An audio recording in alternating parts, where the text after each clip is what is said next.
क्या टेलीग्राम बंद होने वाला है? ट्विटर की इतनी ज़्यादा चर्चा होती है ना कि ट्विटर ट्विटर ट्विटर पूरे टाइम। टेलीग्राम बंद होने वाला है, इस पर आज का सेशन है। तो टेलीग्राम बंद होने वाला, ये शब्द हम क्यों पूछ रहे हैं? क्योंकि टेलीग्राम के जो मालिक हैं उन्हें फ्रांस में गिरफ्तार किया जा चुका है। फ्रांस के जो टेलीग्राम के जो मालिक हैं, इनकी गिरफ्तारी इस तरह से कही जा रही है कि रशिया का ट्विटर का मालिक गिरफ्तार किया जा चुका है। अब इसको थोड़ा सा समझना होगा, क्योंकि ट्विटर और टेलीग्राम माना जाता है कि जैसे अमेरिका वालों ने अपना ट्विटर बनाया हुआ है, अमेरिका वालों ने जैसे अपना व्हाट्सएप बनाया हुआ है, ऐसे ही रूस वालों ने, रशिया वालों ने अपना टेलीग्राम बनाया हुआ है। जिस तरह से मैसेजिंग सर्विसेज के लिए व्हाट्सएप का यूज़ किया जाता है, ऐसे ही टेलीग्राम का यूज़ किया जाता है। और आप में से बहुत सारे जो लिसनर्स हैं वो ऑलरेडी जानते हैं कि टेलीग्राम क्या होता है, क्योंकि हमारे कंटेंट को बहुत ज़्यादा हम लोग अपने टेलीग्राम पर शेयर करते हैं, क्योंकि वहाँ पर लाखों की संख्या में लोग जुड़ पाते हैं। साथ में हम लोग वहाँ PDF भी इजीली शेयर कर पाते हैं। ऐसे में बड़ा सवाल ये है कि इनकी गिरफ्तारी होने से क्या टेलीग्राम बंद हो जाएगा? साथ में हम ये भी जानेंगे कि इनकी गिरफ्तारी किस प्रकार से पश्चिम के दोहरे चरित्र को उजागर कर रही है। पश्चिम बोले तो वेस्टर्न कंट्रीज में अमेरिका और अमेरिका के पिछलग्गू नाटो अलाइज, या फिर वो यूरोपियन देश जो अपने आप को अमेरिका का आधी कटी रोटी मानते हैं कि भैया आपने कह दिया तो हम मानने को तैयार हैं। इनकी गिरफ्तारी से रशिया ने क्या कहा, इनके समर्थन में कौन सामने आया? और विचार कीजिए कि अगर ऐसा हमारे देश में हो गया होता तो क्या होता। यानी हमारे देश में अगर कोई ऐसा व्यक्ति गिरफ्तार हो गया होता जो कि मैसेंजर सर्विसेज का मालिक है हमारे देश में, तो एक बार ये कह दिया जाए कि व्हाट्सएप को जांचा जाएगा, उस पर भी इतनी प्रतिक्रियाएं शुरू हो जाती हैं कि साहब फ्रीडम ऑफ एक्सप्रेशन दुनिया का चैलेंज हो रहा है, आज़ादी संकट में है, संविधान संकट में है। तो क्या टेलीग्राम के मालिक को गिरफ्तार कर टेलीग्राम को बंद करने की जो ये कवायद है, उसके बाद क्या फ्रीडम ऑफ एक्सप्रेशन और स्पीच पर किसी प्रकार का कोई प्रतिबंध नहीं लगेगा? इन तमाम जानकारियों को आज के सेशन में हम प्रॉपर डिस्कस करने वाले हैं, क्योंकि इस समय अंतर्राष्ट्रीय सुर्खी बने हुए हैं पावेल दुरोव, जो कि मालिक हैं टेलीग्राम के। इन्हें फ्रांस में गिरफ्तार किया गया है। इसकी वजह से अब टेलीग्राम की सर्विसेज अटकने की दिक्कतें सुनने में आ रही हैं कि वो दिक्कतें हो सकती हैं। ऐसा भी मैं क्यों बोल रहा हूं, उसके बारे में भी थोड़ा सा ब्रीफ में पहले जान लीजिए, फिर डिटेल में हम आगे चर्चा करेंगे। चर्चा केवल इतनी सी है कि टेलीग्राम को पूरी दुनिया में लगभग 150 से अधिक देशों में टेलीग्राम चलता है। लगभग 95 करोड़ से ज़्यादा लोग टेलीग्राम को इंस्टॉल करके रखे हुए हैं। पूरी दुनिया में टेलीग्राम को मात्र 50 लोग हैंडल करते हैं, और उनमें जो टॉप हैंडलर हैं वो ये खुद हैं। मात्र 50 लोगों के द्वारा वर्ल्ड का इतना बड़ा सोशल मीडिया प्लेटफॉर्म चलाया जा रहा है। ऐसे में ये बड़ा सवाल है कि इनकी गिरफ्तारी के बाद क्या ऐसा तो नहीं कि भाई टेलीग्राम की सर्विसेज में खराबी आ जाएगी या फिर टेलीग्राम बंद हो जाएगा? ठीक है, ऐसे में रूस ने फ्रांस को वार्निंग दे दी है कि आप लोग उसे पॉलिटिकली मोटिवेटेड होकर गिरफ्तार कर रहे हैं। ऐसा भी क्यों है उसको भी पहले ही जान लीजिए, ताकि अब हम जब इनकी कहानी पूरी डिटेल में जानेंगे तो आपको बहुत सी बातें पता चलेंगी। बोले इसलिए क्योंकि अमेरिका में चुनाव है, और अमेरिका में चुनाव में व्हाट्सएप, फेसबुक, ट्विटर, ये तो सब अमेरिका के जो कॉन्टेस्टर्स हैं ये प्रॉपर तरीके से मॉनिटर कर लेते हैं। टेलीग्राम वाले क्यों सुने उनकी? क्योंकि इसके मालिक मूलतः रशियन मूल के हैं। यानी कि ये पावेल दुरोव जो व्यक्ति हैं ये मतलब पैदाइशी रशियन हैं, लेकिन उसके बाद इन्होंने कई देशों की नागरिकताएं फिलहाल ली हुई हैं।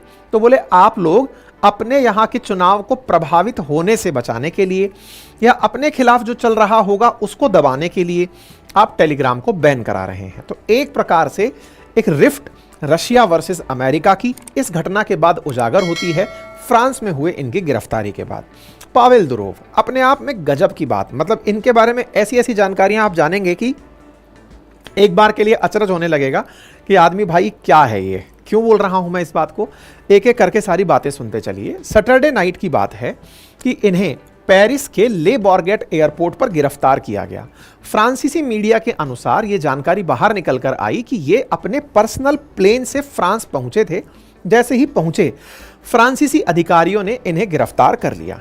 ये 39 ईयर के हैं और ये पूरे समय आरोपों में घिरे रहते हैं कि ये मनी लॉन्ड्रिंग के लिए, ड्रग तस्करी के लिए, बाल यौन शोषण के लिए जो कंटेंट साझा होता है उसको फैसिलिटेट होने देते हैं टेलीग्राम पर। अच्छा, इसको और आगे तक लेकर चलें, लेकिन उससे पहले आप ये जान लें कि टेलीग्राम पर आप में से भी बहुत सारे लोगों ने बहुत सी फिल्में या फिर बहुत से ऐसे डॉक्यूमेंट्स जो आपके काम के हैं उनको साझा किया होगा।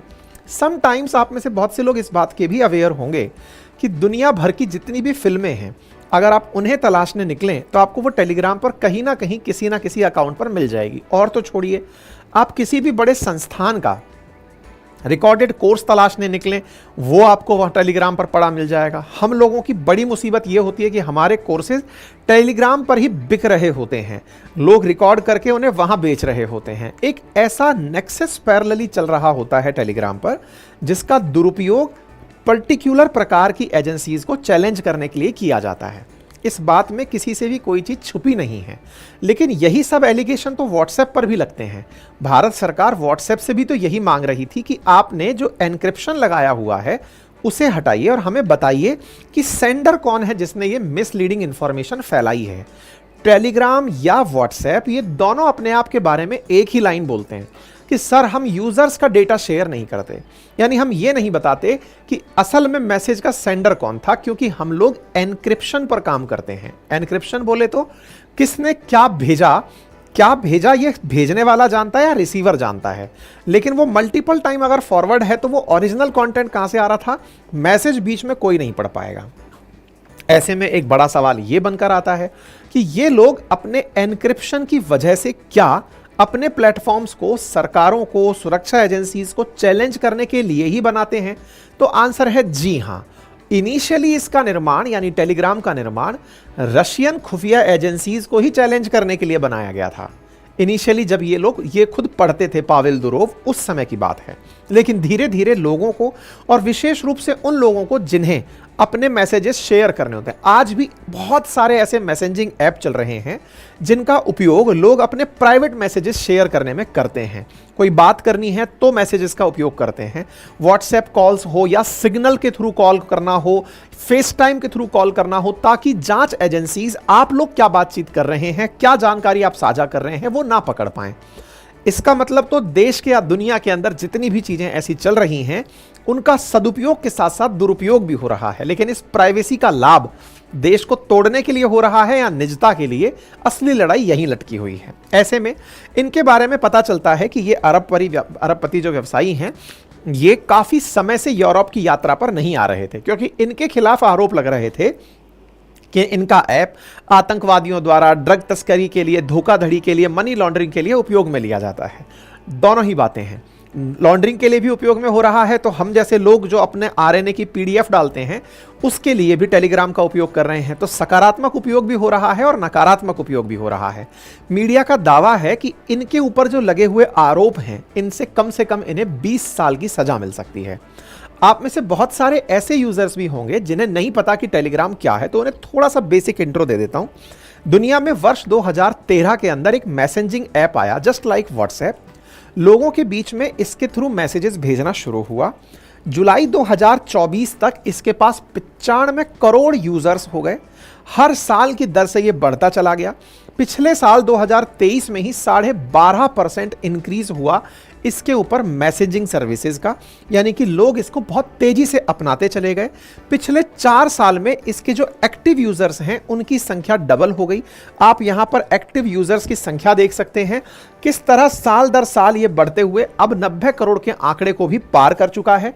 साथ ही साथ 2022 में जहां 2 करोड़ डेली एक्टिव यूजर्स थे, भारत इटसेल्फ में 10 करोड़ से ज्यादा टेलीग्राम यूजर्स अवेलेबल हैं।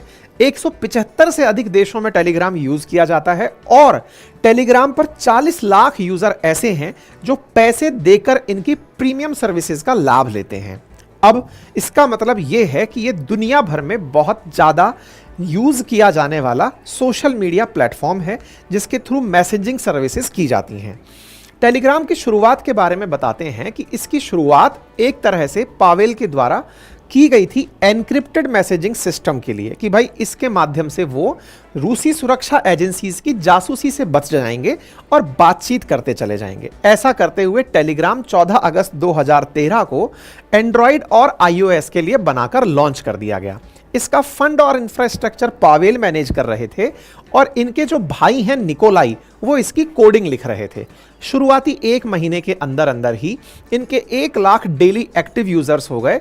मार्च 2014 तक 3.5 करोड़ मंथली यूजर्स हो गए और 1.5 करोड़ डेली एक्टिव यूजर्स रहने लगे। 1500 करोड़ मैसेजेस का फ्लो शुरुआत में 2016 में ही होने लगा, क्योंकि लोग एक दूसरे के साथ मैसेज कर रहे हैं, लेकिन रशिया की खुफिया एजेंसीज इनकी कोई पकड़ नहीं बना पा रही हैं। ऐसे में रूस से ये निकल गए, और निकले क्यों? क्योंकि खुफिया एजेंसीज इनके ऊपर दबाव बना रही थी कि हमें जानकारी दो। इन्होंने रूस को छोड़ दिया कि नहीं, मुझे अब ग्लोबल होना है। इस पूरे काम के लिए इन्होंने शुरुआत में मात्र 15 ही कर्मचारियों को अपने साथ रखा। 2017 में दुबई में इन्होंने अपना हेडक्वार्टर बनाया। अभी वर्तमान की स्थिति अगर देखी जाए तो इनके पास केवल 50 एम्प्लॉइज ही काम करते हैं। असल मायने में इनके ये जो 50 एम्प्लॉई हैं, इसी कारण इनके ऊपर सबसे ज्यादा आरोप लगते हैं कि आपके पास में कोई एचआर का नहीं है, कोई काम नहीं है। खुद ये पावेल दुरोव ही लोगों को अपने यहाँ पर हायर करते हैं। इतने सारे लोगों के मैसेजेस को इतनी सी कंपनी से मेंटेन करना, इसका मतलब ये है कि ये खुद ही पूरी संस्था पर नियंत्रण रखते हैं। ऐसे में अगर कोई दुर्घटना हो रही है वो इनके संज्ञान में होगी, क्योंकि छोटी सी टीम को अगर कोई व्यक्ति खुद लीड कर रहा है, इसका मतलब उनसे ये छुपा हुआ नहीं है कि कहां पर किस तरह की बातें हो रही हैं। ऐसा इनके ऊपर आक्षेप है। ठीक है साहब। पता चलता है कि अभी तक इनकी कंपनी कोई प्रॉफिट नहीं कमा रही है। हाँ, प्रीमियम सर्विसेज जब इन्होंने लॉन्चेस की, यानी प्रीमियम सब्सक्रिप्शन जब से इन्होंने लॉन्च किया, लगातार इनके एक्टिव यूजर्स बढ़ने लगे, प्रीमियम सर्विसेज की वजह से मुनाफा भी कमाने लगे। लेकिन वर्तमान में इनकी डिस्ट्रीब्यूशन की वजह से कि दुनिया में 95 करोड़ यूजर्स इनके साथ कनेक्टेड हैं, इसकी वजह से इनकी वैल्यूएशन 25,000 करोड़ ऑलरेडी लगाई जा चुकी है। जस्ट लाइक ट्विटर, कि ट्विटर को कई बिलियन डॉलर में खरीदा एलन मस्क ने, ऐसे इनको भी खरीदने के ऊपर दाव लगाया जा चुका है। एक जो इनके साथ बड़ा विवाद जुड़ा रहता है वो तो एक तो ये था कि ये प्राइवेसी मेंटेन नहीं करते, या फिर ये कहिए कि प्राइवेसी इतनी ज्यादा है कि कोई किस तरह का एनक्रिप्टेड मटेरियल भेज रहा है वो इनको पता है, लेकिन किसी और को नहीं पता है, जैसा इनके ऊपर आरोप है। दूसरा, इनकी निजी लाइफ से भी जुड़ा हुआ कुछ मामला है, और वो ये है कि पता चलता है कि इनके 100 से अधिक बच्चे हैं। ऐसा CNN नाम के अखबार ने कवर तक किया था, और इनके बारे में इस तरह से लिखा था कि Russian Elon Musk with 100 biological children. ऐसा CNN ने अपने यहां पर इंटरव्यू की लाइन में लिखा, मीट पावेल दुरोव। अब आप पूछेंगे 100 से अधिक बच्चे, कितनी वाइफ्स हैं? नहीं, असल में इनके टैलेंट को देखते हुए दुनिया भर में इनके सीमन की जरूरत शो की गई। बहुत सी महिलाएं इनके बच्चे की मां बनना चाहती हैं। आज जानकारी जो मार्केट में उपलब्ध है वो इनके बारे में पता चलती है कि ये खुद रूस में पैदा हुए, लेकिन बचपन इटली में बिताया। इनके पिता जो हैं वो समृद्ध एक सैनिक परिवार से आते थे। फिजियोलॉजी साइंसेस पढ़ने के लिए इन्होंने पढ़ाई के साथ साथ पिता के साथ काफ़ी सारी एकेडमिक्स की डिग्री हासिल की। ये खुद रूस के सेंट पीटर्सबर्ग विश्वविद्यालय में पढ़ाई किए। रूस को छोड़कर के फिर ये अपने यूजर्स के डेटा के साथ वहां से निकल लिए, क्योंकि रशियन एजेंसीज इनसे डेटा मांग रही थी। इन्होंने अपने इंटरव्यू में भी ये कहा कि ये अपनी कंपनी के प्रति इतना प्रेम रखते हैं कि ये उसे आज़ाद रखना चाहते हैं। वर्तमान में इनके पास फ्रांस, रूस, सेंट किट्स, नेविस, UAE इन जगहों की नागरिकता बताई गई है, यानी कि मल्टीपल देशों की इनके पास नागरिकता है। इनकी संपत्ति $15.5 बिलियन से ज्यादा बताई जाती है। कहते हैं कि सैकड़ों महिलाएं इनके बच्चे की मां बनना चाहती हैं। 100 से अधिक बच्चों के ये पिता बन चुके हैं। दुरोव के सीमन को उच्च गुणवत्ता वाला पाया गया है। महिलाएं एक बेहतर बच्चे की चाह में उससे गर्भवती होना चाहती हैं। IVF क्लिनिक्स पर ऐसी महिलाओं की संख्या तेजी से बढ़ रही है जो पावेल दुरोव के शुक्राणु लेने और गर्भवती होने के लिए घंटों कतार में खड़ी रहती हैं। ऐसा न्यूज हेडलाइंस में है। Telegram founder revealed he has over 100 children before arrest. मतलब आप सोचकर देखें कि ये महाराज काफी ज्यादा अपने लिए विख्यात हैं, खुद से सेल्फ लव वाले व्यक्ति हैं, और ऐसे में पावेल दुरोव का जानना दुनिया के लिए as an Elon Musk of Russia मायने रखता है। फ्रेंच अथॉरिटीज ने पावेल दुरोव को, जो कि को-फाउंडर एंड CEO हैं टेलीग्राम के, इन्हें सैटरडे को जब गिरफ्तार किया, उसके बाद में फिर इनकी काफ़ी सारी चीज़ें निकलना शुरू हुई। लेकिन इनकी गिरफ्तारी के साथ एक और बहस छिड़ गई कि सोशल मीडिया में एक तरफा अमेरिका अपना ही नियंत्रण रखना चाहता है और वो टेलीग्राम को इसलिए काउंटर करना चाहता है कि कहीं टेलीग्राम व्हाट्सएप से ज़्यादा आगे ना निकल जाए। व्हाट्सएप अमेरिका के पास बड़ा ही कंट्रोल्ड वे में चल रहा है, ऐसे में कहीं ये लोग ज़्यादा आगे ना निकल जाएं। ऐसे में एलन मस्क अमेरिका की तरफ से फ्रीडम ऑफ स्पीच की आज़ादी की बात करते हुए टेलीग्राम की इसकी पावेल दुरोव की गिरफ्तारी के ऊपर दुरोव के समर्थन में ट्वीट किए, जिसकी वजह से एक प्रेशर क्रिएट होने लगा फ्रांसीसी सरकार के ऊपर, जिसके चलते इमानुएल मैक्रोन को खुद सोशल मीडिया पर आना पड़ा और कहना पड़ा कि हमारे देश के अंदर जो लॉ एंड ऑर्डर है, freedom of speech and expression है, उसी के तहत इन्हें गिरफ्तार किया गया है। इनकी गिरफ्तारी हमारे कानून से ऊपर नहीं है। बस मैं इस तरह की चीज़ों पर केवल ये कहना चाहूँगा, ठीक है, लॉ एंड ऑर्डर है, एजेंसीज हैं, जांच एजेंसीज हैं, सब चीज़ें हैं। हम भारतीयों में ये सेल्फ एस्टीम कब जागेगा कि हम लोग भी कानून को अपने देश में बड़ा मानने लगें, किसी भी तरह से हम ये चीज़ ना मानने लगे कि अगर सरकारें कोई फैसला ले रही हैं तो वो हमारे विरोध में ही है। खैर चलो, फिलहाल के लिए टेलीग्राम के मालिक की गिरफ्तारी को फ्रांस ने तो अपनी तरफ से सही ठहरा दिया है, लेकिन दुनिया इनकी गिरफ्तारी को बिल्कुल वैसे ही ले रही है जैसे freedom of speech and expression को दबाया जा रहा है। अब कौन सही कौन गलत, यह आने वाला समय तय करेगा। फिलहाल के लिए freedom of speech and expression के लिए बनी हुई जगह, जहां पर आप किसी भी प्रकार का कंटेंट, चाहे पायरेटेड मूवी हो या किसी का रिकॉर्डेड कोर्स हो, जिसे खरीद बेच सकते हैं, और तो और खुद फ्रांस के ऊपर, या फिर ये कहिए कि once upon a time Paris की जो इनका जो सिटी है, वहां पर आईसिस ने जब हमला किया था तो हमले के लिए भी टेलीग्राम का ही यूज किया गया था। आप में से कुछ लोग कह सकते हैं कि टेलीग्राम का यूज हुआ था, बट वो तो एक बीच के मध्यम मार्ग थे, यानी कि वो तो सर्विस प्रोवाइडर थे। उसको यूज कौन कर रहा है, इसके बारे में जिम्मेदार मालिक को कैसे ठहराया जा सकता है। बिल्कुल सही कह रहे हैं आप, बिल्कुल वैसे ही जैसे भारत में व्हाट्सएप को लेकर सवाल उठते हैं। क्यों? क्योंकि व्हाट्सएप से भी रिलेटेड यही तो सवाल है कि अगर आप नहीं बताओगे कि किसने ये कंटेंट शेयर किया, कहां से इसका ओरिजिन हुआ, तो ऑटोमेटिकली जो इसका मालिक है उसको ही जिम्मेदार ठहराया जाएगा। टेलीग्राम के बारे में भी यही कहा जा रहा है कि इतने तरीके के अनैतिक कार्य टेलीग्राम के थ्रू हो रहे हैं, तो भी पूछने के लिए कोई जगह ही उपलब्ध नहीं है। जवाब किससे मांगे? मात्र 50 कर्मचारी पूरी दुनिया के 175 देशों में 95 करोड़ लोगों का डेटा मैनेज कर रहे हैं। अगर आपको कोई परेशानी है तो आप रहिए, हम लोगों ने तो एक प्लेटफॉर्म बना दिया है। नियंत्रण कैसे स्थापित किया जाए, ये बड़ी बात है। एलन मस्क ने लिखा कि देखिए साहब, इन लोगों ने किस प्रकार से इन्हें गिरफ्तार किया है। पावेल इनके बारे में जानकारी लिखी।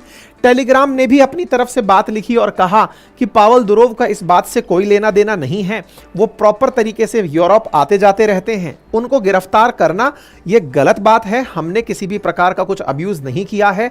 दुनिया भर में बिलियंस ऑफ यूजर्स हैं जो टेलीग्राम यूज कर रहे हैं। ऐसे में इस तरह की चीजों के लिए हम आपका मतलब अपनी जो बातें हैं वो उन्होंने लिख दी। इमानुएल मैक्रोन ने अपनी बातें लिखी। अपनी तरफ से मैक्रोन लिखते हैं एलन मस्क के बयान के बाद कि मैंने कुछ फॉल्स इंफॉर्मेशन देखी हैं कि फ्रांस ने इन्हें गिरफ्तार किया है। फ्रांस डीपली कमिटेड है freedom of expression and communication के लिए, ताकि नया इनोवेशन हो और ये सब चीजें चलती रहें। State governed by the rule of law, freedom are upheld within a legal framework both on social media and in real life to protect citizens and respect their fundamental right।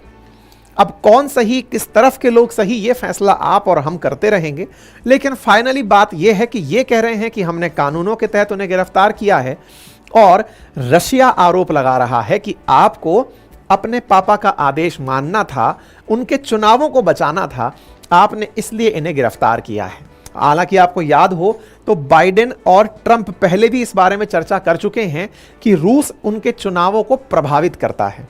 कहते ये भी हैं कि रूस ने इन्हें अपने देश से यूरोपियन देशों में ये कहते हुए ही भेज रखा है कि पावेल दुरोव, तुम हमें क्रिटिसाइज करते रहो, ये कहते रहो कि रशियन एजेंसीज हमसे डेटा मांगती थी, और तुम अब यूरोपियन देशों में घूमते रहो, उनके बीच में जानते रहो, उन्हें लगे कि तुम उनके अपने हो और तुम हमारे लिए काम करते रहो। ये बात इसलिए जग जाहिर होती है, इनकी गिरफ्तारी के बाद रशिया के बयान आते हैं। रशिया की तरफ से ये कहा जाता है कि इनकी गिरफ्तारी पॉलिटिकली मोटिवेटेड है। कहते हैं कि ये कभी इस ऐप का उपयोग, हालांकि इनने तो नहीं किया होगा, लेकिन इनके ऐप का उपयोग आईसिस ने टेलीग्राम के माध्यम से ही पेरिस में जब बम धमाके हुए थे 13 नवंबर 2015 को, तो इनके एप्लीकेशन का उपयोग किया गया था, जिस पर प्रॉपर एक डॉक्यूमेंट्री भी बन चुकी है, एक फिल्म नेटफ्लिक्स पर एक वेब सीरीज इसके ऊपर डली हुई है। ऐसे में बड़ा सवाल यह है कि दुनिया वाले इनके लिए किस तरह का विचार रखते हैं। क्या टेलीग्राम के मालिक को इसलिए कि इस टेलीग्राम का उपयोग बहुत से कामों में ऐसे हो रहा था जो कि गलत थे, और गलत कामों में उपयोग के लिए इनकी गिरफ्तारी सही है?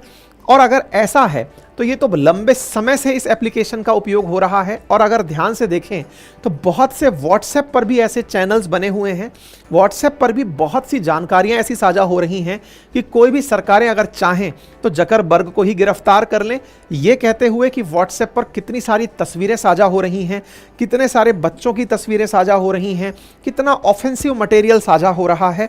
तो ये देखने वाली बात है कि किस तरह से नैरेटिव को कंट्रोल करने की लड़ाई दुनिया में चल रही है।